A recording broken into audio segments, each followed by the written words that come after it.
Anyway, I don't want to stay here too long, so we're gonna get right into the meat and potatoes of things.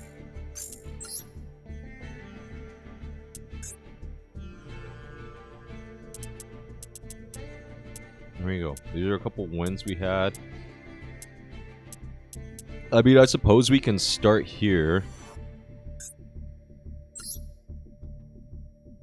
Now, this deck has changed over time. So, at this point, we were playing, it looks like 3, 6, 7, 8, 9. Yeah, 10 monsters. 2 Ariana, 2 Arias, 1 Silver, 1 Lovely, 2 Ladies, and 3 Lords of the Heavenly Prison. We had a very small, kind of small runic package. 4 runic cards in total. Tip, Flashing Fire, Destruction, and Freezing Curses.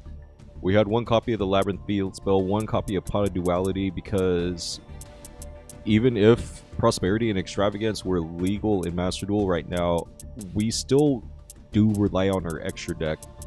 And you're going to see why, obviously. 3 Torrential Tributes. I've been playing around with Balance of Judgment, and so far I haven't been able to get it off. So I may cut it completely.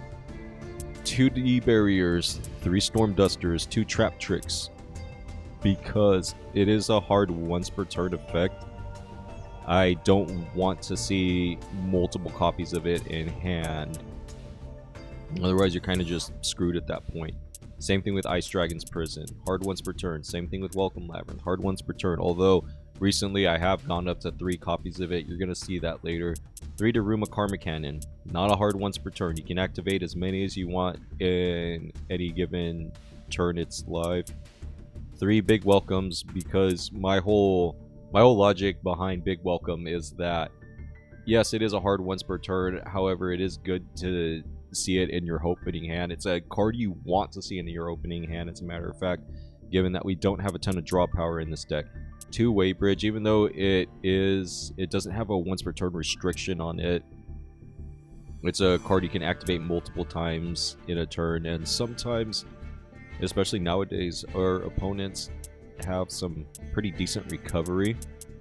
3 Equation Canyons. This is the bread and the butter of the deck right here. 50 Lab, yeah, hell yeah, 50 Lab. Another reason why is because I was seeing Lovely in my opening hand too much, and I didn't want to see it anymore. So I bumped the amount of cards up to 50 just to bury the brick. Bury it as much as possible. 3 Equation Canyons, 2 Judgment. I ended up cutting this card. 3 Strike, 2 Draco Utopian Aura.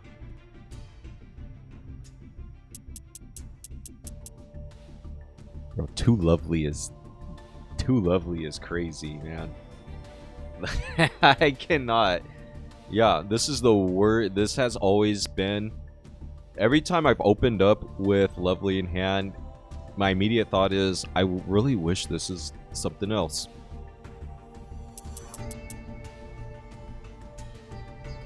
Oh yeah, because Bestials. I haven't seen Bestials too much often, but right now I am in gold, so that might change. In fact, once I get past gold, I may even start running a completely different lab build in general. But this might, you know, we'll see how things go with this one. Extra deck doesn't really matter, just a level 1 fusion. Hugin, Moonin, 3, and Natis. We're not going to send her to grave at any point, but it's a 4. Then Freki, a 5. Garura, 6. Twin-headed Thunder Dragon for the meme, 7.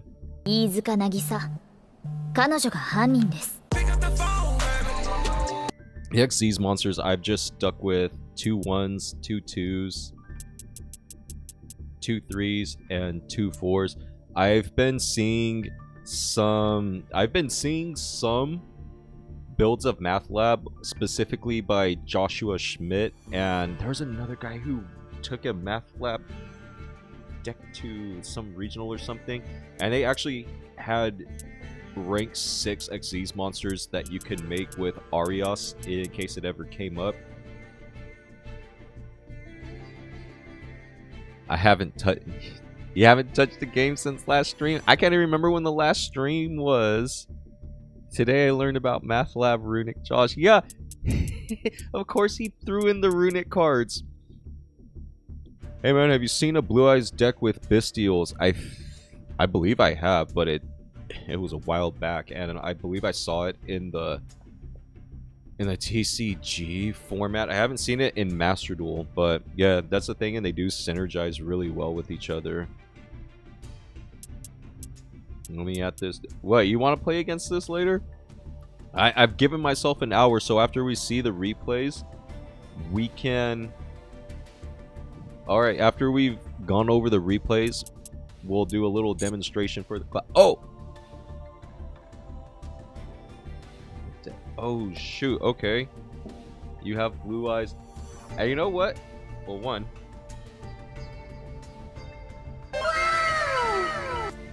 Yeah, I do have replay set. Oh yeah, Blue Eyes actually is a prime target for equation cannons. But anyway, we're gonna look through 2 duels from the 8th of last month, so last season.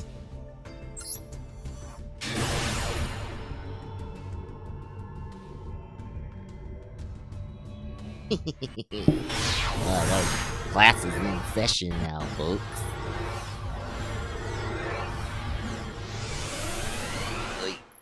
Scoot my chair up just a little bit. Yeah, I selected going first for obvious reasons.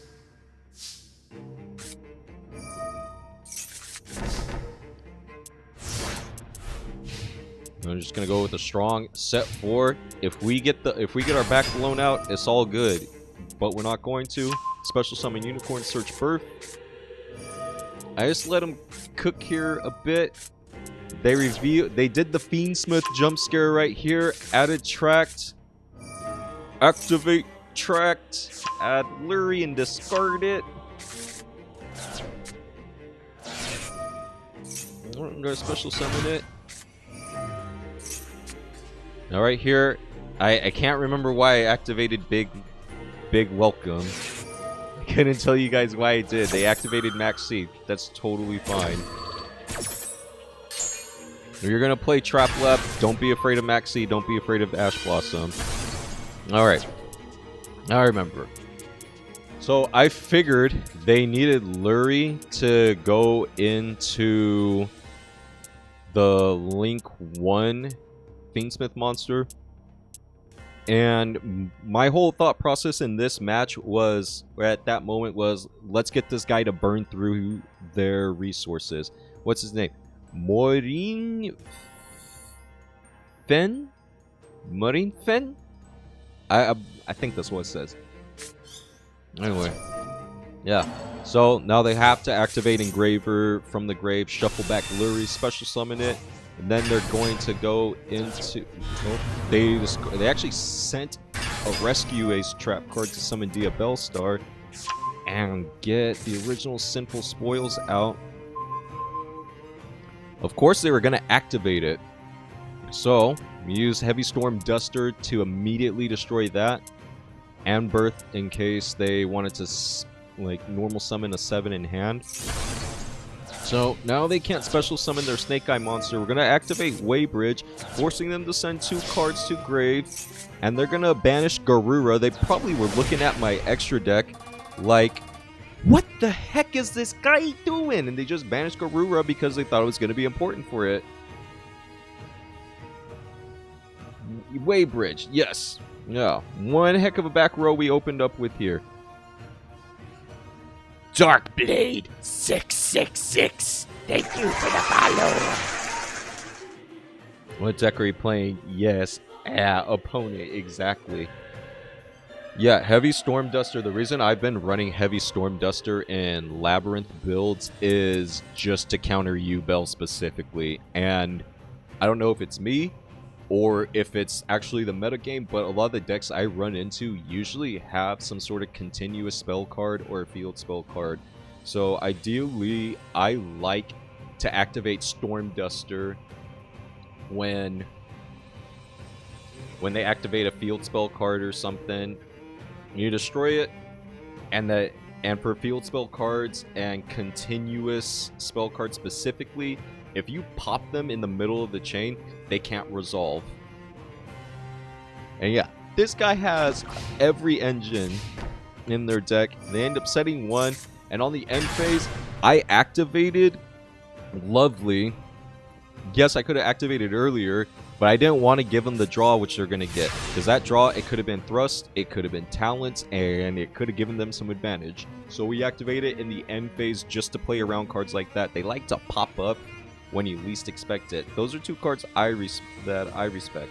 Activate it against RDA, I would know. RDA sounds like a card I should be familiar. Did you not activate D barrier for the search and end phase? No, I didn't, and it was probably a misplay, but I also wanted to save it for next turn. Because right here, I'm going to destroy Unicorn. And next turn, if they have... Oh, Red Jackson ordered me. Yeah, next turn, if they would have happened to have a Kashtira card or something, and I had activated D barrier last turn, then I wouldn't have D barrier to stop their plays in turn 4. So we're going to set Ice Dragon's Prison. They're going to draw main phase 1. And they ended up going into Rescue-ACE. They're going to do full Rescue-ACE right here. Actually, look, they had another copy of Max C too. So I decided to try stopping them from adding a Rescue-ACE monster. And they either try to go for the Rescue-ACE Engrave and I took it out, or what? Anyway, they had Diabellstar, the Black Witch, special summoned her. They set a Sinful Spoils card, activate it, add an Azamina card. So we activate Big Welcome from the grave to send the continuous spell back to hand, thus causing it to fizzle out. No Azamina spell for them, then they scoop it up. They didn't have any other cards in hand. Well, they had one more. But what was it? I'm not going to be scared of it at that point. When my opponents are low on resources, that's when I really start to go all in with trying to fizzle out their effects and negate yada yada yada. And I figure, you know what? If they have happen to have a normal summon in hand, it is what it is at that point. So this guy's going to resign because they don't feel like going through this slobber knocker that was going to happen. I want to really showcase simultaneous equation cannons and also, like, hopefully give you guys some insight about reading your opponents in Master Duel. It's a lot different from reading your opponents when you play live in the TCG, because over there you can see facial expressions, you can see facial expressions, all this other stuff. Most people I play against, most people I've played against at locals, they're really good about having poker faces. But I can usually tell when I got someone's cojones in a vice grip when they're thinking a lot. In Master Duel, if they're thinking a lot, and depending on your rank, you don't know if this person you're going against is either trying to figure out the deck they're playing for the first time, or if you've maybe interrupted them a bit, maybe they're trying to figure out how they can bait you. It can go either way. So in Master Duel, you gotta read your opponents by looking at what cards they activate and what they add to hand. So here, I don't remember what this guy was playing. Okay, immediately, normal summon Lurie. Tenpai is still a thing, yes. Just assume they are gonna top deck Hydra. Tenpai is still a thing. I haven't ran into it yet since I got back on here, but Tenpai is still a thing. And if you're running into Tenpai a lot, you always want to have one card that can counter it. So in some cases, you can run the Guardian Slime engine. You can run Curry Photon or something like that. So this guy's gonna cook, do typical. No, it's way more inconsistent. You have to shove it with other engines and stuff. So I tried to activate Arias, and they just had it. They just had Called by the Grave. Of course! Of course, right? Engraver. Now, if they didn't have Called by the Grave, I was going to either set Ice Dragon's Prison or Equation Cannons. Most people don't know how to... Most people don't know how to play around Equation Cannons. In fact, I've yet to see people... I've yet to be in a match where I can recall someone playing to where they can play around Equation Cannons. And unless you actually know how to use Equation Cannons, it's a hard card to play around. Like, some people might pitch Maxi on activation just to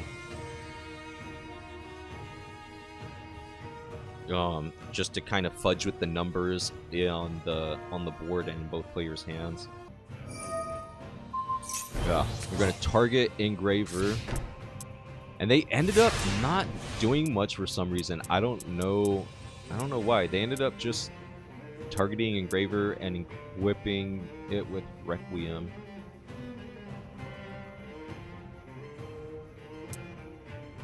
Yeah, I don't know what happened here. Red screen says they cannot attack, also take 1,000 damage every turn.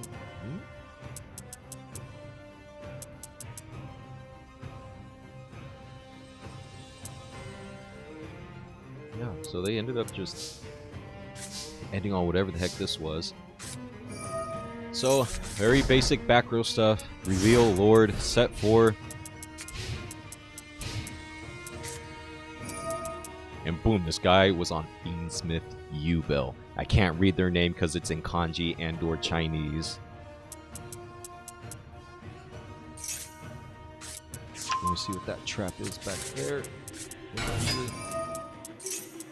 They activated Dark Beckoning Beast, and I'm gonna banish that so that way they can't go into...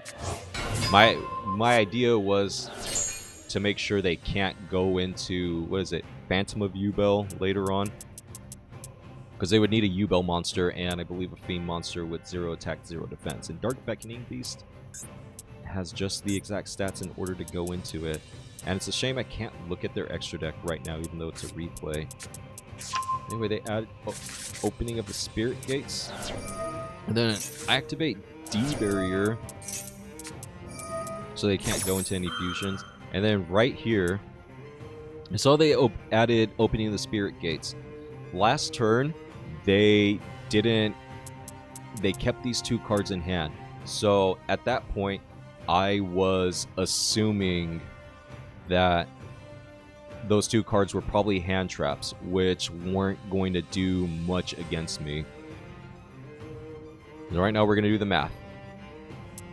And they activated opening the Spirit Gates. So the reason why I chained cannons, if you remember, it's to get rid of Spirit Gates so that way it can't resolve.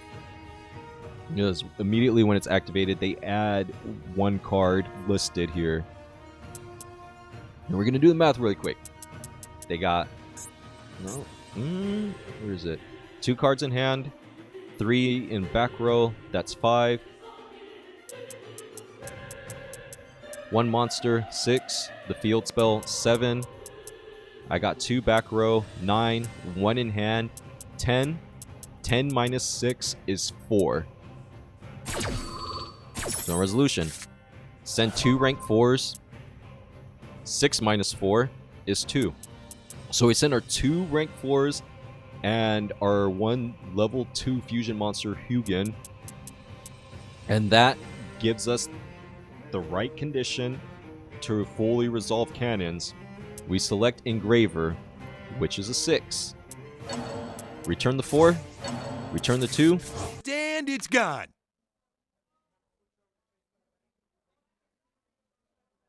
Spirit Gates thizzles out. Lord of the Heavenly Prison enters the battlefield. And then I set big welcome to start generating some more advantage, but they're going to resign right here. They already know what's going to happen.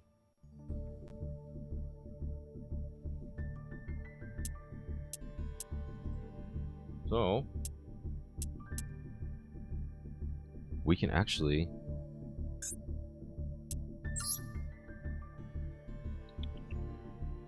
Oh, yeah, and they definitely had a trap we could probably run in Labyrinth.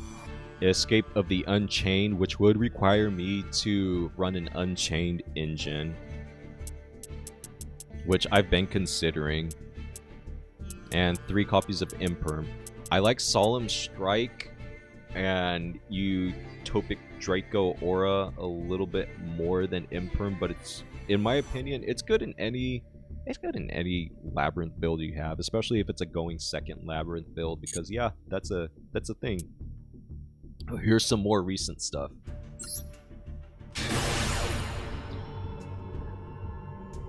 My Blue Eyes deck normally wakes up second or third turn, but has the ability to FTK. Only time I've been FTK'd by the Blue Eyes deck is when they got what's that? Rage with Eyes of Blue. Alright. Now this one took a cool minute to do, so I'm gonna let this guy cook, let him do typical Fiendsmith Yubel stuff. I don't know what their name is. It's in Chinese. I can't read it. I can't read Mandarin or anything like that. I can't read kanji either.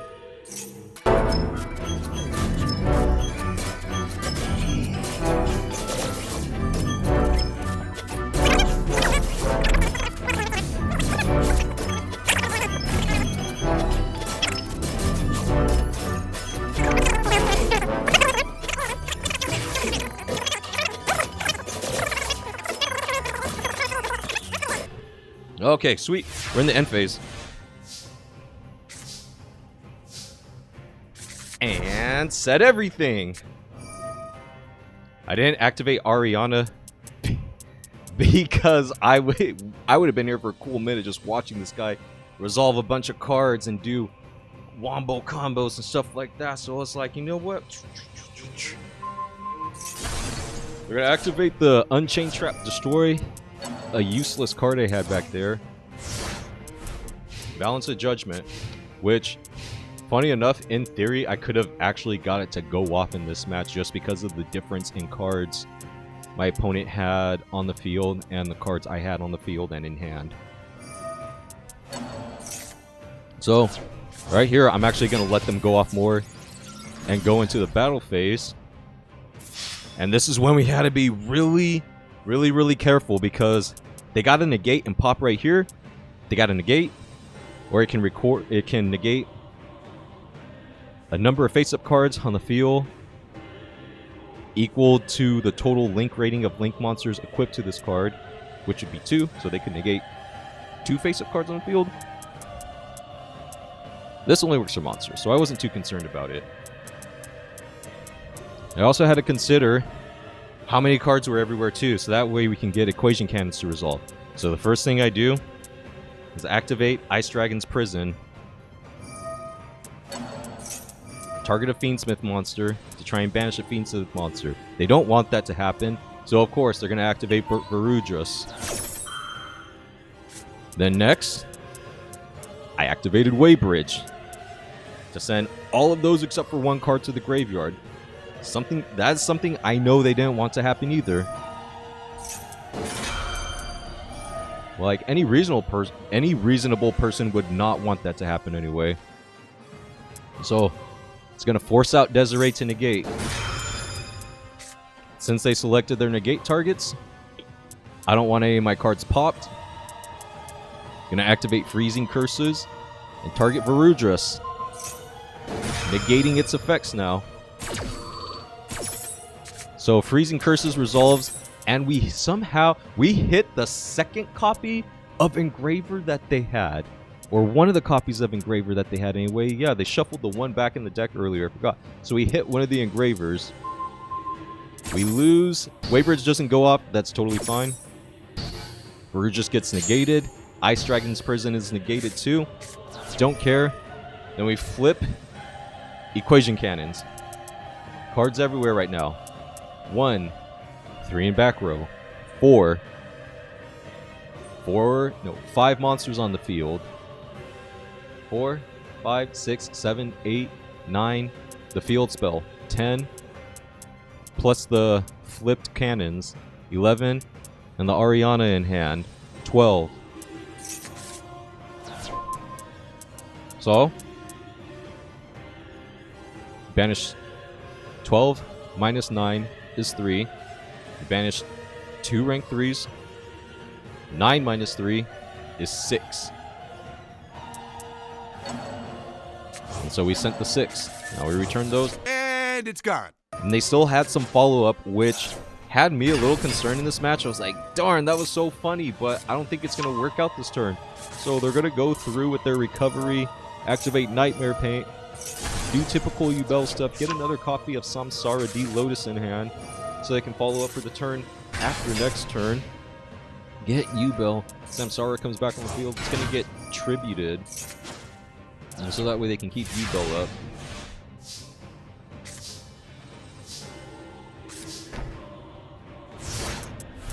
And now Yubel is super susceptible to board breaker card, so I'm gonna hold on to this torrential tribute. Let them get out some more Yubel monsters, and then the moment they normal summon Samsara D Lotus, I wanted to destroy it, so that way they couldn't tribute it and, you know, start generating some more advantage. And just like that, all they have is the Spirit of Yubel in hand. And they already wasted their normal summon that previous turn. So I activated Ariana, and they didn't have a response to it. They figured, no, this guy's playing Labyrinth. He's just going to go do Labyrinth things now. I don't have any responses to it. Clearly, because our Hong Kong brother from the country Hong Kong just resigned right here. But I'm willing to bet, had they continued, the match could have gone either way.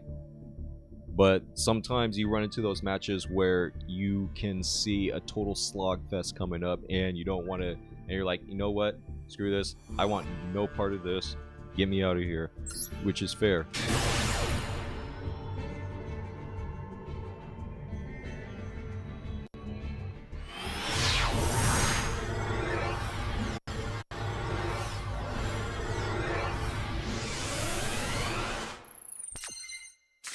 And this guy's name is Radio. Hold on. I'm gonna close my door.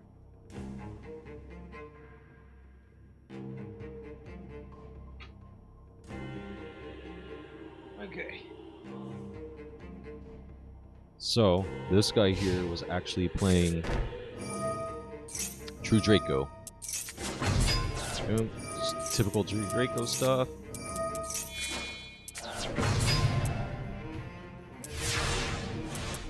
Now, Masterpiece is a level 8, so that makes it very susceptible to Equation Cannons too. Like, if you play a deck that has any level 8 monsters, or you're able to give them a level 8 monster, it's perfect. And of course, I drew the cannons. I went into battle phase to try and see if I can get them to activate any of these cards back here, because they were doing a lot of thinking. Like, during the standby phase, and like even when the main phase had just started. So whenever I see stuff like that, and I have no monsters to summon, nothing like that, then I try and see if I can spook them by declaring battle phase and ending it. But they don't take the bait, so I activated Reasoning. This is when I started running Transaction Rollback in the deck, as a matter of fact. So, we get Ariana. Activate the Onyx Erupt, and in order to avoid the negate, I just banished Big Welcome from grave and bounced her back. And then we just get our other copy of Big Welcome, set all these cards here, and maybe I should have actually set Big Welcome but I knew they were going to try destroying one of my cards back here. So in order to psych them out, I set these two in the same column as their continuous traps, just to make them think I had imperm or something. And of course, I want to try destroying one of these cards here because they don't want either one of those continuous traps to get negated. So he destroys one copy of Welcome Labyrinth. I still have the other one right here. They don't know it. They're going to activate Potter Duality. I'm going to let it go off. They had the True King's Return. I'm going to target Torrential Tribute. I'm going to activate Welcome Lab in response to that.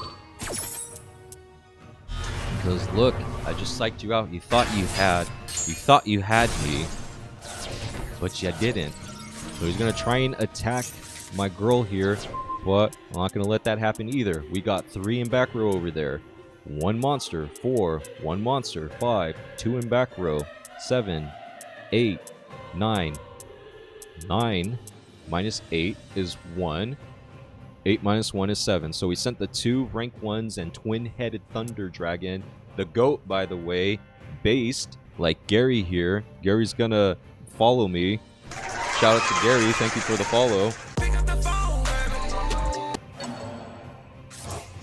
Now we're gonna return these. And it's gone! And they're going to resign because they have nothing else. No cards in hand, no cards in the field. I'm just going to beat them down slowly. And then... Oh, this one went on for a long time.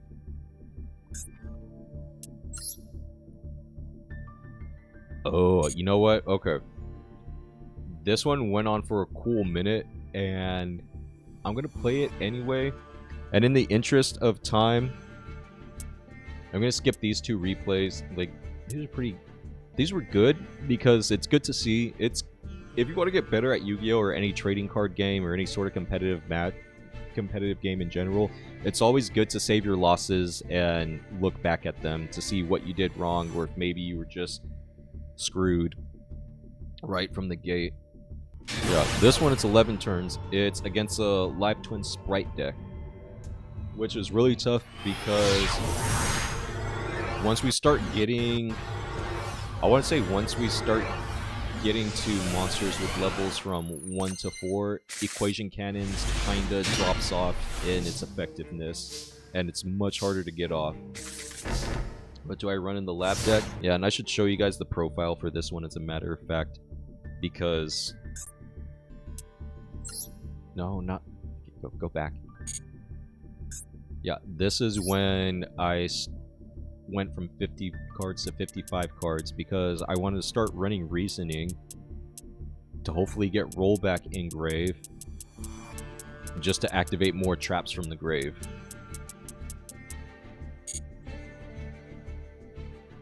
But we do love tier here. I used to hate tier, and then I started playing it, and I was like, hey, this is actually kind of fun.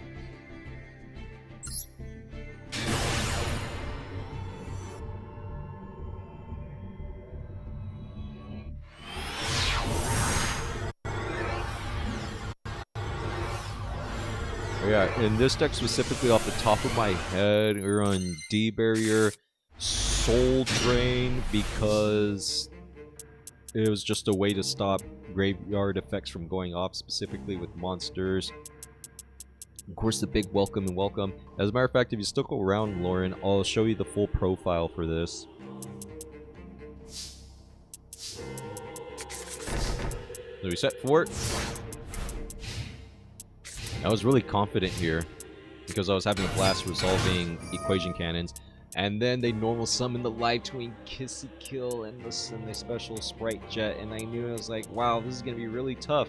And also, Lovely Labyrinth was just in hand when I didn't need her. This is why I started running thicker lab decks, just to decrease the chances of her seeing her. But when you do something like that, especially for Trap Lab, you do, especially in Master Duel, you you don't have a lot of options as far as searching. Like, your opening hand is basically going to be as strong as you is going to be as strong as the deck is going to be in that moment. So it's really key to activate your cards wisely, to time things wisely, and it's also why we run power cards like Daruma Karma Cannon and Equation Cannons and Torrential Tribute. And then we got Trap Trick to search cards like that. Now, so right here, I was kind of thinking, oh man, what the heck am I going to do? So I baited out the negate with Big Welcome because it wasn't going to do anything in this moment anyway. And they were foolish enough to negate it.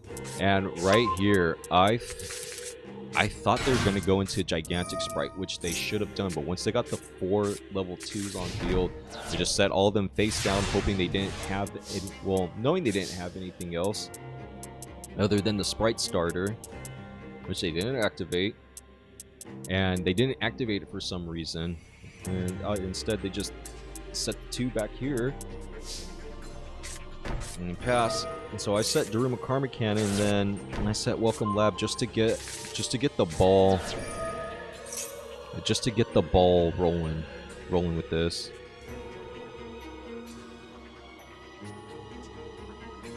Alright, Jester has the room ready. Cool.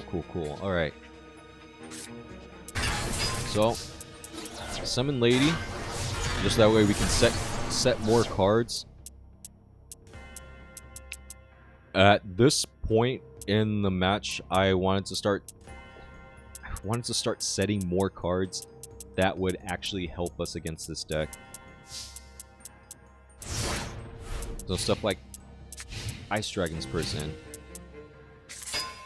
D Barrier for the Xyz monster, Torrential Tribute in case I need to just blow up the board.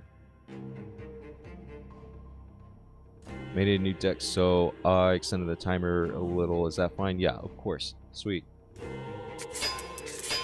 get these bad boys up. Totally fine. And they made Spright Sprint instead of Elf, surprisingly. I don't know what this guy was thinking here. So, activate Big Welcome to bounce this guy back.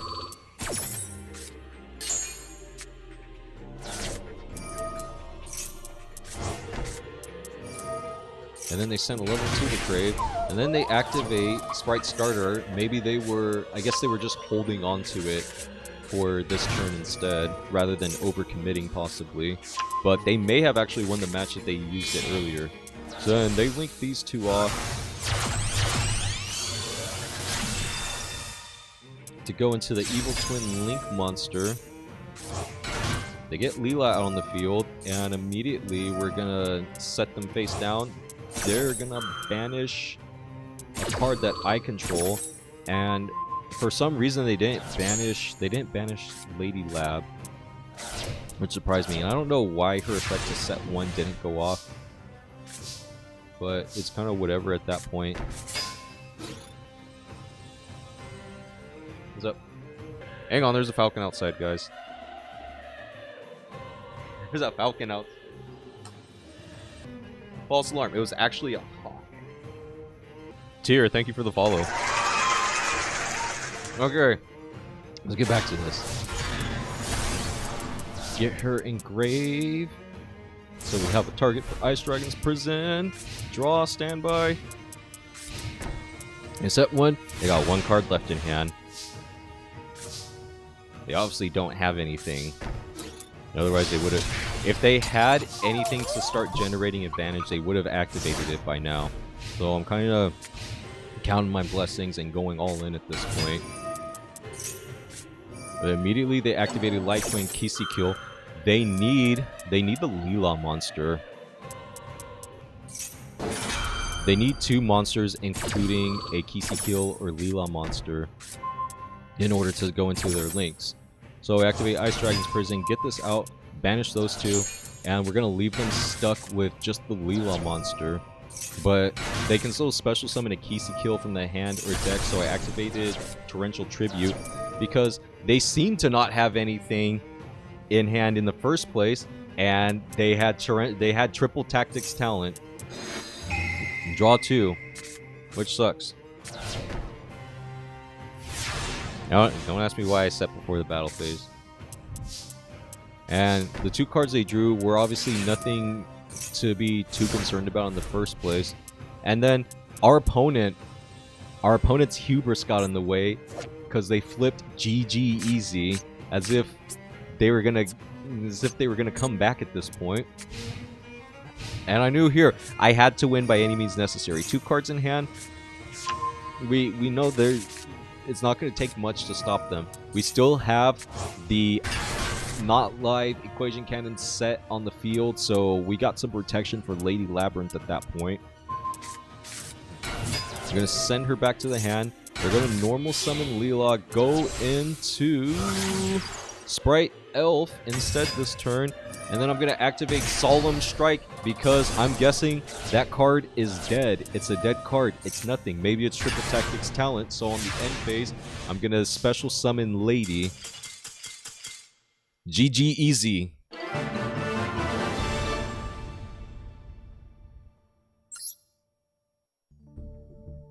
GG easy, guys. Okay. Jester, give me those room details.